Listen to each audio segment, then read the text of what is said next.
दिव्य करो, लेकिन ठाकुर जी के आश्रित होके, क्योंकि ठाकुर जी मैं तो करने जा रहा हूं, लेकिन जो होगा मैं आपको अर्पित करता हूं, मेरे लिए जो उचित हो वही देना मुझे, अगर वो बुरा भी होगा तो भी मुझे स्वीकार है।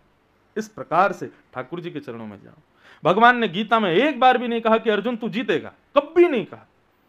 भगवान केवल ये कहते हैं युद्ध च, युद्ध च, युद्ध के लिए ऐसा कर, युद्ध के लिए ऐसा कर। युद्ध माने कर्म के लिए, कर्म कर, कर्म कर, कर्म कर। भगवान कभी नहीं कहते कि तू जीतेगा, तू बस अपने कर्म पर ध्यान दे, फल क्या मिलेगा ये तू देख लियो अपने आप। ठीक वैसे ही बंधुओं, ये समर्पण, जब तक विश्वास नहीं होगा, संबंध नहीं होगा, तब तक आप ठाकुर जी के प्रति समर्पित नहीं हो पाओगे। आज ब्रजवासियों का विश्वास दृढ़ हो गया ठाकुर जी पर, और सबने अपने इष्ट के रूप में गोवर्धन नाथ को स्वीकार किया, तो विश्वास भी हो गया, संबंध भी हो गया, और फिर उसके बाद में सब ब्रजवासियों ने आत्मनिवेदन कर दिया, पूर्ण समर्पण कर दिया। तब जब गड़गड़ करके बादलों ने आकर के ब्रजमंडल पर आक्रमण किया, मोटी मोटी बूंद की धारें गिरने लगी, हुआ क्या था, 56 भोग में से कुछ सामग्री नारद जी लेके चले गए, और लेते गए, खाते खाते पहुंच गए इंद्रलोक, और इंद्र से जाकर के बोले, इंद्र जरा हाथ आगे करो। इंद्र ने हाथ आगे किया तो बोले लो मोहन थार खाओ। इंद्र ने मोहन थार खाई, बोले बहुत बढ़िया स्वादिष्ट है महाराज, ब्रास की खुशबू आ रही है इसमें से, और ये कहाँ से लेके आए हो आप? बोले बढ़िया लग रही है। बोले बहुत बढ़िया लग रही है, और खाओगे? बोले हाँ खिलाओ। लो अब तुम ये कलाकंद खाओ। कलाकंद खा ली। बोले बताओ तो सही कहाँ से लाए? बोले बढ़िया लगा ना? बोले हाँ ले पेठा खाओ। खिलाते गए, जब इंद्र बिल्कुल आनंदित हो गया, बोले महाराज बताइए किस हलवाई ने बनाया ये? बोले ब्रजवासियों ने बनाया था। बनाया तो था तुम्हारी इस पूजा के लिए, लेकिन अंत समय में एक अन्य देव उनके सन्मुख आ गया और वे उसकी पूजा कर रहे हैं, तो उसी खुशी की ये मिठाइयां बट रही थी, तो मैंने सोचा तुमको भी खिला दूं थोड़ी सी। इंद्र बोला ब्रजवासियों ने मेरी पूजा छोड़ दी। हाँ देख लो। इंद्र ने आकाश से जब देखा तो महाराज सब 4 भुजा वाले गोवर्धन नाथ की पूजा कर रहे हैं, उन्हीं को वंदन कर रहे हैं, अपने हाथों से जा जा करके खिला रहे हैं, और ठाकुर जी खूब कहते हैं लाओ ब्रजवासियों भोग, अरे मैया यह लेके आ, अरे मैया वाह लेके आ। गोवर्धन नाथ खुद कह करके बोल रहे हैं। इंद्र बोला इन ब्रजवासियों को पता नहीं है इन्होंने क्या किया है, अब ये जीवित नहीं बचेंगे। सांवर्तक ऋतुओं को आक्रमण करने के लिए भेज दिया। सांवर्तक ऋतु तब आती है जब प्रलय आने वाला होता है। सांवर्तक ऋतु के बारे में श्रीमद् भागवत में लिखा है कि काले बादल इतने काले होते हैं कि वे रात्रि के अंधेरे के समान दिखते हैं। दूसरी बात, जब वो बरसते हैं तो पहले तो गरजने की बताई, बोले उनकी गर्जाहट इतनी तीव्र होती है कि छोटे बालक और अत्यंत वृद्ध लोग तो उसकी गर्जना से ही प्राण त्याग देते हैं। और वर्षा इतनी भयंकर होती है कि एक बूंद हाथी के सूंड के समान होती है। जब प्रलयकालीन मेघमालाएं आती हैं, प्रलय से पहले ऐसे मेघमालाओं को भेज दिया इंद्र ने, जाओ जाकर के ब्रजमंडल पर इतनी वर्षा करना कि पूरा ब्रजमंडल डूब जाए, यमुना और ब्रज में कोई भेद ना रह जाए। ऐसी स्थिति में ब्रजवासियों ने आत्मनिवेदन समर्पण किया। किसको? गिरिराज जी को। सब लोग गिरिराज जी को भोग लगा रहे थे।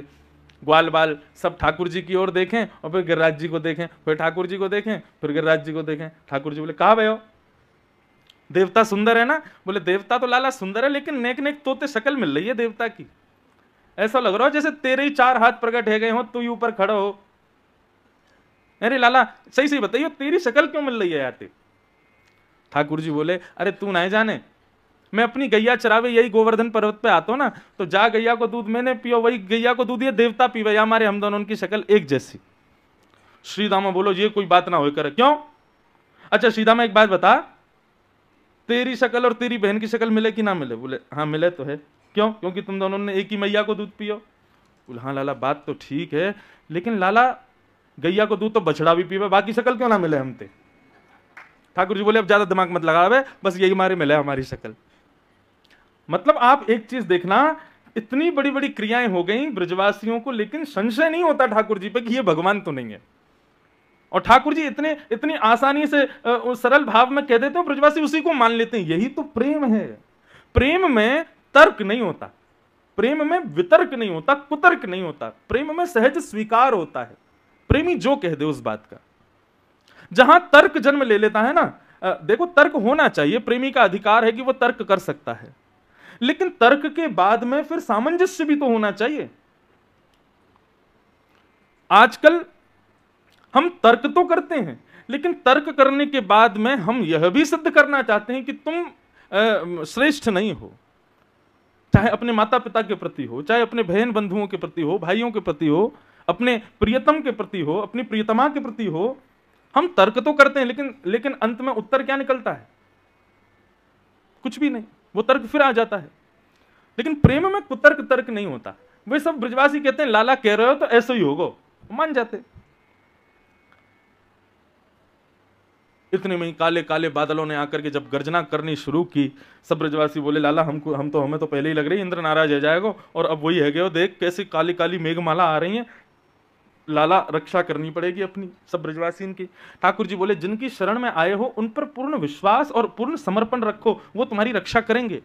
अपने विश्वास को इतनी आसानी से खंडित मत होने दो ब्रजवासियों। जिनकी शरण में आए हो उनसे प्रार्थना करो।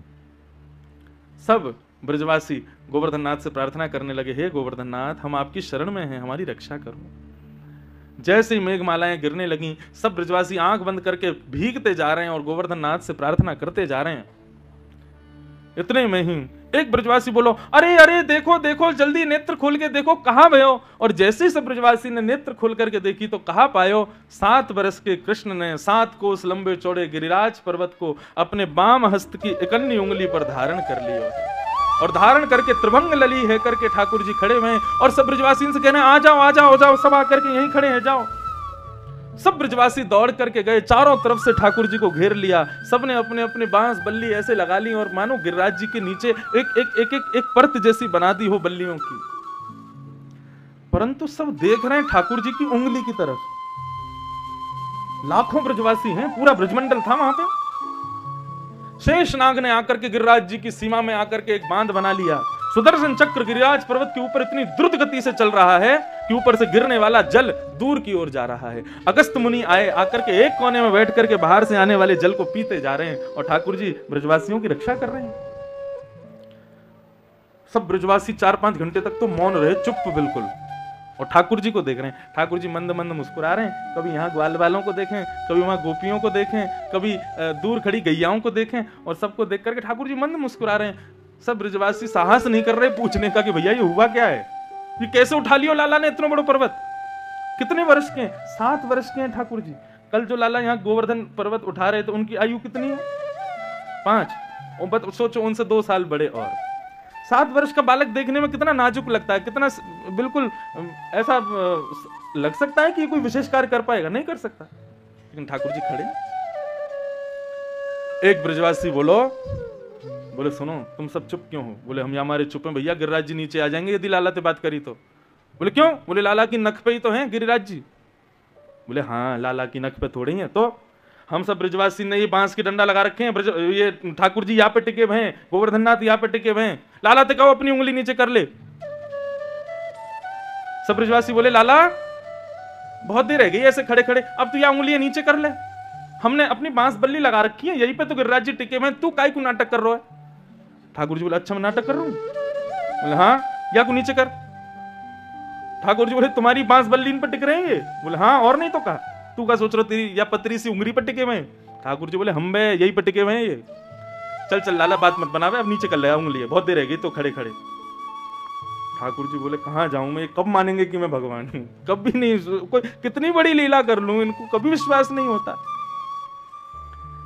ठाकुर जी बोले ठीक है तो मैं उंगली नीचे कर रहा हूं, आप लोग संभालो। बोले हाँ लाला तू कर नीचे। जैसे ठाकुर जी ने अपनी उंगली थोड़ी ढीली की, महाराज पूरा पर्वत हिलने लगा, जोर की आवाजें आने लगी, चट चट चट चट करके सारी बांस बल्लियां टूट गई। सब बोले अरे लाला संभाल संभाल संभाल। ठाकुर जी ने फिर से उंगली लगाई, सबकी बांस बल्लियां ऊपर से उधर गई। सब उनको देख रहे हैं, मोटी मोटी बांस बल्ली 80-80 वर्ष पुरानी, और ये 2 मिनट में चटक गई। और फिर लाला को देखें, अब तो सारी बांस बल्ली नीचे आ गई, अब अकेले ठाकुर जी अपने नख पर गोवर्धन को धारण करके खड़े हैं। अब तो सब ब्रजवासी बोले लाला तेने इतना बड़ा गिरिराज पर्वत कैसे उठायो? बोले मैं तो बचपन से कह रहा हूं कि मैं जय जय हूं, तुम मानो ही ना हो। अरे भैया मैं फिर कह रहा हूं मैं भगवान हूं, मेरे चरणन में आके प्रणाम करो। चलो आओ, ए मधुमंगल सीता में चलो आओ प्रणाम करो। मधुमंगल बोलो ऐसा तेने कहा क्यों जो तू जय जय? बोले मैं हमने पूतना मारी, हमने अगासुर मारो, बकासुर मारो, धेनुकासुर मारो, अरिष्टासुर मारो, केसी मारो, इतने सारे राक्षस मारे, और अब गिरिराज पर्वत उठा लियो। बोले हम भाई मारी तेने पूतना, खुद ही मर गई वो, और वहां मरी मराई में 10-10 डरना हमने मारे, मारी तेने पूतना। लाला आप सच सच बता, तेरी उंगली में इतनी इतनी इतनी शक्ति कहां से आई? कौन सा टोना टोट का सीख के आया हो तू, हमें बता। अरे लाला, कोई भी वस्तु मिले तो बांट के खानी चाहिए, बांट के सबन में बांटने। तो कोई टोना टोट का आगो तो हम बता दे, हम भी सीख लेंगे, हम भी पर्वत उठाते रहे करेंगे फिर। ठाकुर जी बोले, इस सरलता की वजह से ही तो मुझे प्रेम है आप लोगों से। ये इतना सहजता, इतनी सरलता, इतना इतना इतना भोलापन है ब्रजवासियों में। ठाकुर जी कहते हैं कि यही इसी के कारण मैं बिक जाता हूं। ठाकुर जी कह रहे हैं, मैंने कैसे उठाया कि कछु माखन को बल बढ़ो, कछु गोपन करी सहाय, श्री राधे जू की कृपा सो मैंने गिरिवर लियो उठाए। कछु माखन को बल बढ़ो, कछु गोपन करी सहाय, श्री राधे जू की कृपा सो मैंने गिरिवर लियो उठाए। लाला, तेने माखन तो खूब खाया चोरी कर करके, ये तो बात सिद्ध है गई, लेकिन कछु गोपन करी सहाय, हम गोप ग्वालन ने तेरी कहां सहायता करी?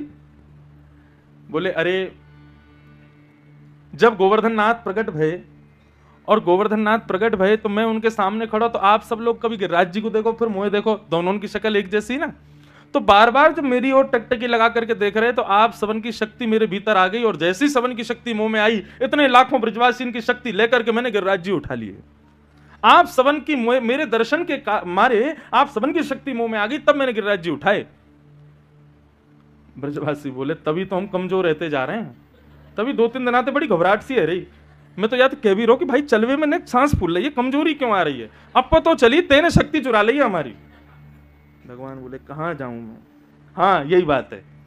और श्री राधे जू की कृपा सो मैंने गिरिवर लियो उठाए, श्री राधा रानी की कृपा सो मैंने गिरिराज जी उठा लिए।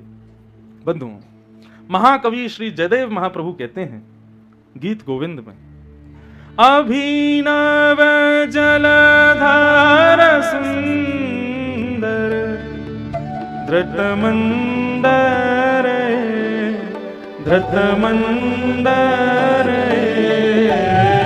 श्रीमुख चंद्र चकोर, जय जय देव हरे।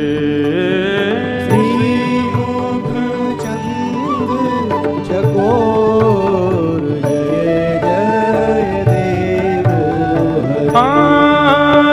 अभिनव जल धर सुंदर धृत मंदर धृत मंदर, राधा मुख चंद्र चकोर, जय जय देव हरे। राधा मुख चंद्र चकोर, जय जय देव हरे। ओ जय जय देव हरे,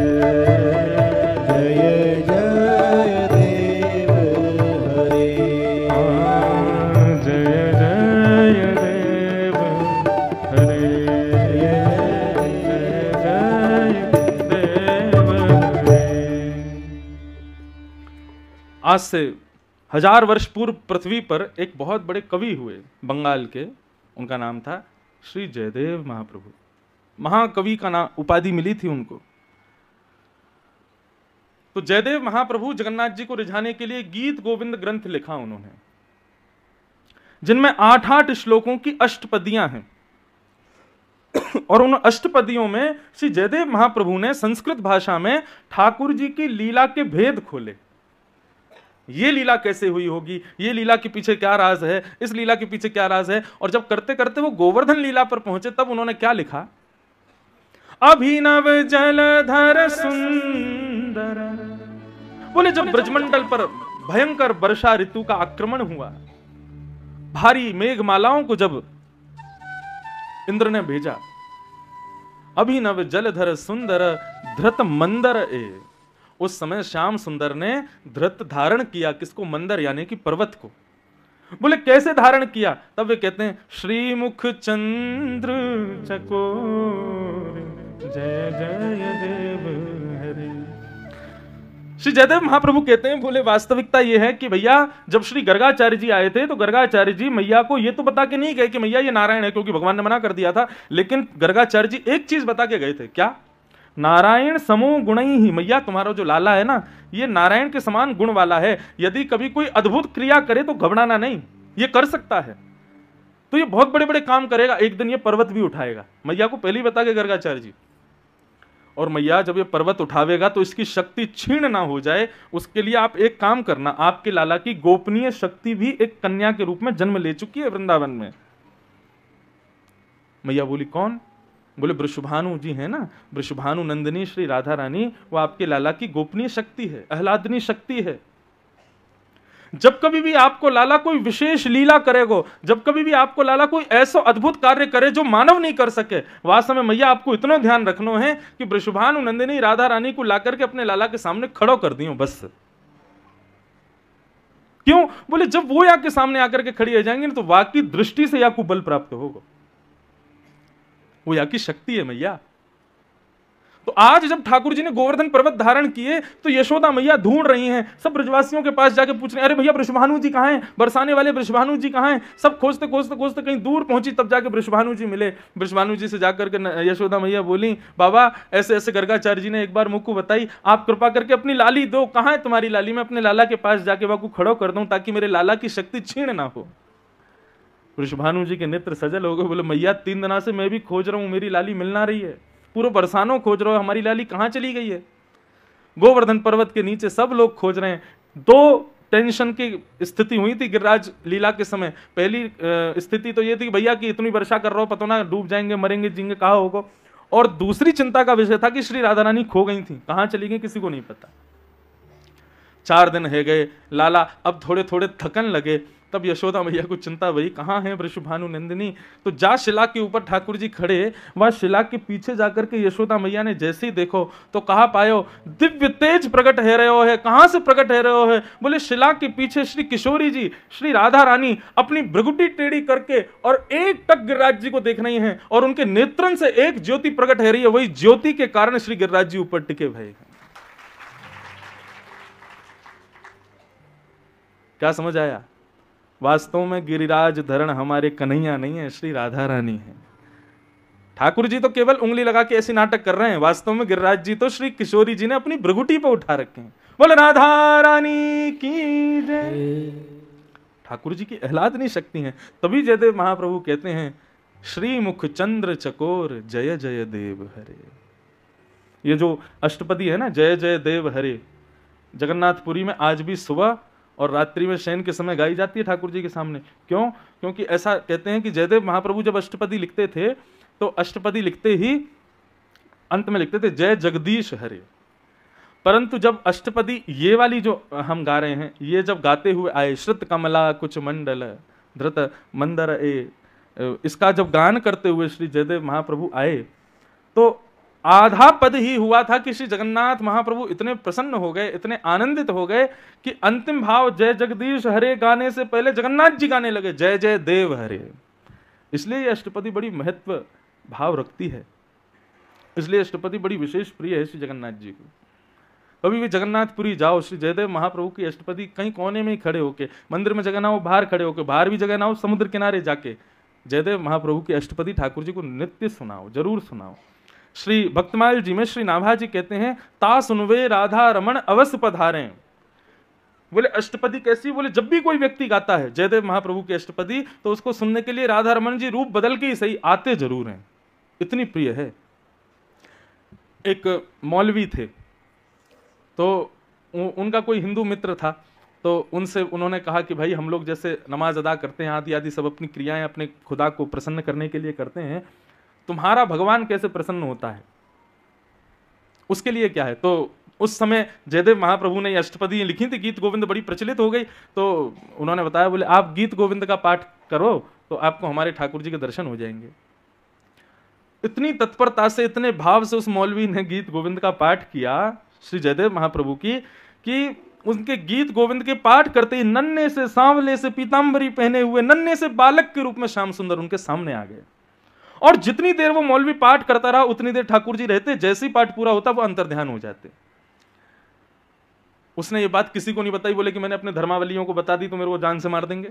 लेकिन रूप में इतना आसक्त हो गया ठाकुर जी के में कि वो जब जब उसको दर्शन की इच्छा होती, अपने दफ्तर में हो, अपने घर में हो, रात्रि में सो रहा हो, छत पे खड़ा हो, गीत गोविंद गाता था और ठाकुर जी उसको दिख जाते थे। कभी वृक्ष पर बैठे हैं, कभी कुछ कर रहे हैं, कभी कुछ लीला कर रहे हैं। उसने ठाकुर जी ने एक बार उससे कहा, भैया तुम कहीं भी कभी भी गाने लग जाते हो, मैं बहुत कार्यों में व्यस्त होता हूं, भागना पड़ता है, अपना एक सीमित समय रखो, तभी गीत गोविंद गाया करो। तो उस मौलवी ने नियम बनाया, वो जब अपने दफ्तर जाता था घोड़े पर बैठ करके, तो घोड़े पर आगे ना बैठ के वो पीछे बैठता था, थोड़ा पीछे होके, और आगे एक आसन लगाता था और तब गीत गोविंद गाता था। तो उसके घोड़े पर आगे राधा रमन जी बैठ जाते थे और उसकी तरफ मुख करके बैठते थे और उसका गीत गोविंद सुनते थे।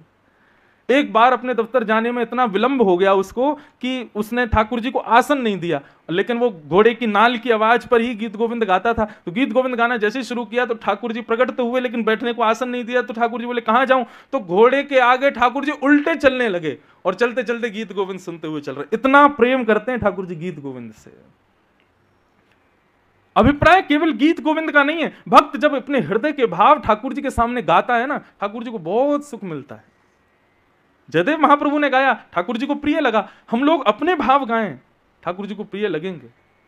मैंने ठाकुर जी के जन्मोत्सव पर एक बधाई लिखी थी ठाकुर जी को सुनाने के लिए, और वो इतनी प्यारी बधाई है, मैं इसलिए गा रहा हूं ताकि आप लोग भी, अब ये कथा कल विराम हो जाएगी, उसके बाद क्या करो, कल अपने दफ्तर जाओ, अपने दुकानों पे जाओ, अपनी जॉब वॉब जो भी करो, समय निकाल के कलम पत्र लेके ना ठाकुर जी के भाव रख करके, कथा तो सुनी है, कुछ लिखा करो और लिख के ठाकुर जी को गा के सुनाया करो। तो जन्माष्टमी थी, ठाकुर जी का जन्मदिन, अब सब बधाई मांग रहे हैं, हाथी मांग रहे हैं, घोड़ा मांग रहे हैं, जो जन्माष्टमी के प्रसंग में आता है, पालकी मांग रहे हैं, सोने चांदी मांग रहे हैं। लेकिन दास के मन में एक भाव आया, मैं ठाकुर जी से सोना चांदी हीरे जवाहरात गाड़ी घोड़ा परिवार ये सब क्या मांगना, क्या मांगना है? तब एक भाव ठाकुर जी के लिए लिखा, बधाई में हे नाथ, बधाई में आप यदि मुझको कुछ देना चाहो तो एक ही वस्तु दो। क्या? सब लोग गई हो मेरे पीछे। बधाई में दीजो श्री ब्रजधाम, बधाई में दीजो श्री ब्रजधाम। ये है ना बधाई बढ़िया? ठाकुर जी से हीरे जवाहरात मांगो, गाड़ी मांगो, घोड़ा मांगो, घर मांगो, इससे क्या फायदा? बोले हे नाथ, या बार तो भाटापारा में जन्म है गयो, छत्तीसगढ़ में जन्म है गयो, बंगाल में जन्म है गयो, महाराष्ट्र में जन्म है गयो, अब आपसे एक ही बधाई मांग रहे हैं, कहा कि हमें पुनर्जन्म दो, लेकिन कहां दो? श्रीधाम वृंदावन में दो। और वहां हम क्या बनना चाहते हैं? वन उपवन और मोर बानर में, वन उपवन और मोर बानर। अभी भी समय है, यदि ये तो मेरे हृदय का भाव है, मैंने गाया है, आपको लग रहा हो नहीं नहीं हमको तो मोर बानर बनना ही नहीं है, तो मत गाना आगे की पंक्ति। आपको लग रहा हो नहीं नहीं हमको ऐसा मोर बानर वन उपवन में कुछ नहीं चाहिए, लेकिन जिनको चाहिए वो गाओ, वन उपवन और मोर बानर में, वन उपवन और मोर बानर में, कहीं लिख लीजो मेरो नाम, कहीं लिख लीजो मेरो नाम, बधाई में दीजो श्री ब्रजधाम, बधाई में दीजो श्री ब्रजधाम। ऐसे भाव जब गाते हैं ना, मैं सच बताऊं, जब अपने ठाकुर जी के सन्मुख गाता हूं इस भाव को, जब जन्माष्टमी होती है या कोई भी उत्सव होता है ना, तो सबको तो मैं बधाई बांटता हूं, प्रसाद बांट दिए, थोड़े बहुत नोट बांट दिए, थोड़े बहुत कछु सामग्री बांट दी, अब मैं ही रह जाता हूं, बांटने वाले को कौन दे? तो मैं अपने ठाकुर जी से मांगता हूं, लाओ मोए बधाई दो। और बधाई में क्या चाहिए? बोले दीजो श्री ब्रजधाम, या ये ब्रजमंडल बार बार मिले, बेर बेर मिले, या वृंदावन की ही सीमा प्राप्त हो, हे नाथ ऐसी कृपा कर दियो। अपने भाव उद्गार ठाकुर जी के सामने गाया करो, ठाकुर जी को प्रिय लगते हैं। कुछ भी गाओ, कैसे भी गाओ, किसी को मत सुनाओ, क्योंकि दूसरे लोग रीझेंगे नहीं, वो जरूर रीझ जाएंगे, उनको जरूर अच्छा लगेगा। तो ठाकुर जी ने गिरिराज पर्वत धारण किए, 7 दिन 7 रात्रि तक ठाकुर जी ने गिरिराज पर्वत को धारण किया। 7 दिन बाद इंद्र को जब लगा कि ब्रजमंडल डूब गया होगा, तो कहा कि भैया अगर ब्रजमंडल डूब गया हो तो वर्षा बंद कर दो। सैनिकों ने आकर के बताया, बोले महाराज ब्रज में तो धूल उड़ रही है।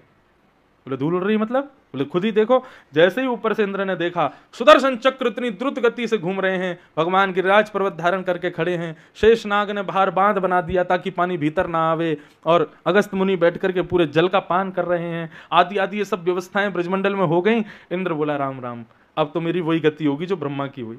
ब्रह्मा को भगवान ने क्षमा नहीं किया, अब मुझे भी नहीं क्षमा करेंगे। तुरंत अपने सब सैनिकों को कहा जल्दी चलो जल्दी चलो। बोले कहां? बोले जाके प्रणाम करेंगे, क्षमा मांगो इनसे।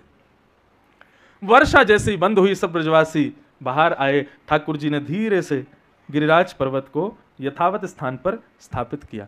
श्री कृष्णदास जी का एक पद है, यदि वो पद गाए बिना ठाकुर जी की गिरिराज लीला विराम होगी ना तो मुझे अच्छा नहीं लगेगा, इसलिए ये पद तो मैं जरूर गाऊं। यह भी एक रास लीला है बंधुओं। देखो कितने सुंदर शब्दों में पिरोया है संपूर्ण गिरिराज लीला को। आप दर्शन करना, शब्द सुनिएगा। कान्हा कुंवर के कर पल्लव पर मानो गोवर्धन नृत्य करे। कान्हा कुंवर के कर पल्लव पर मानो गोवर्धन नृत्य करे। समझ में आ रहा है भाव?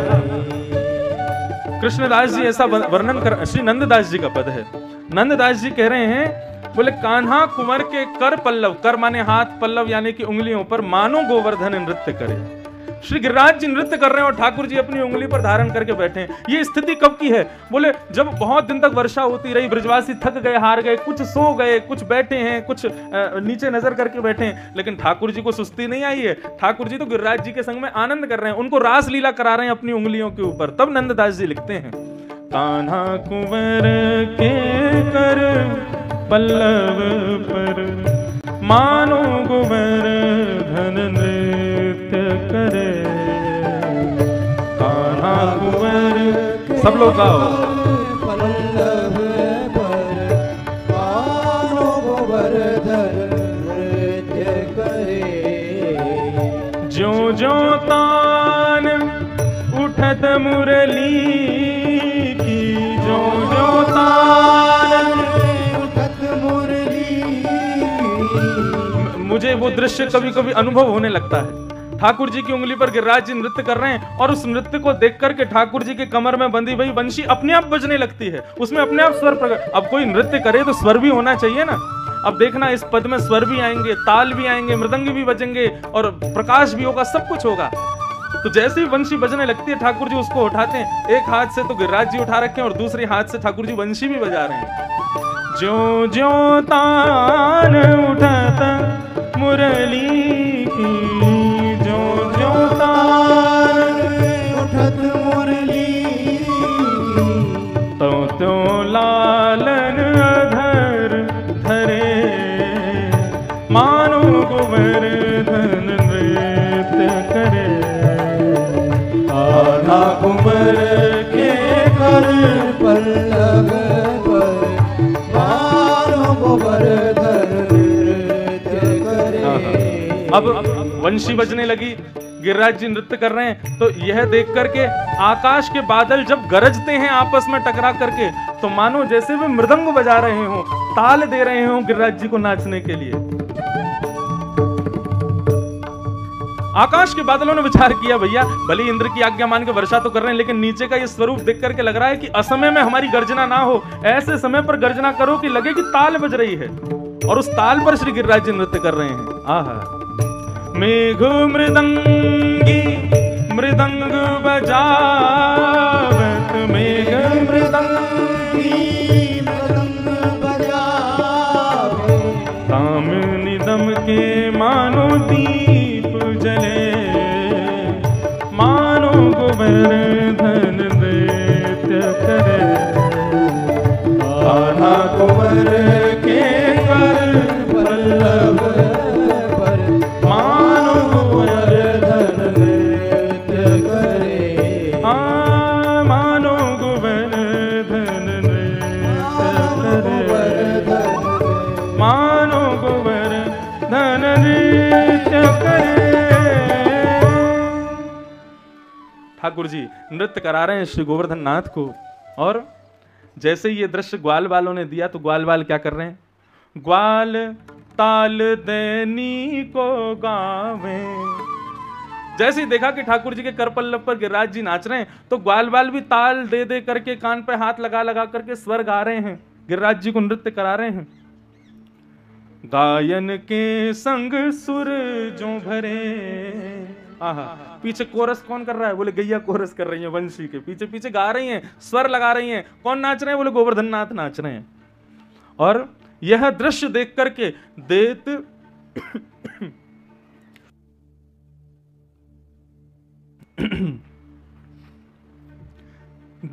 आशीष सकल गोपी जन। ये दृश्य देख करके समस्त गोपी जन भुजा उठा करके ठाकुर जी को आशीर्वाद दे रहे हैं। बरखा को जल अमित झरे, मानो गोवर्धन नृत्य करे। अति अद्भुत अवसर गिरिधर को, नंददास के दुख हरे। मानो गोवर्धन नृत्य करे। ये अष्ट सखाओं के पद हैं बंधु। ठाकुर जी को ये इतने प्रिय हैं, इतने प्रिय हैं कि यदि आज भी कोई उनके सन्मुख बैठ के भाव से गाए ना, नाथ आज भी प्रसन्न हो जाते हैं। आज भी नाथ द्वार में उठेंगे तो अष्ट सखाओं के पद से, भोजन करेंगे तो अष्ट सखाओं के पद से, तैयार होंगे तो पद से, सोएंगे तो पद से। बिना पद के ठाकुर जी की कोई लीला नहीं होती नाथ द्वारा में, हमारे श्रीधाम वृंदावन में।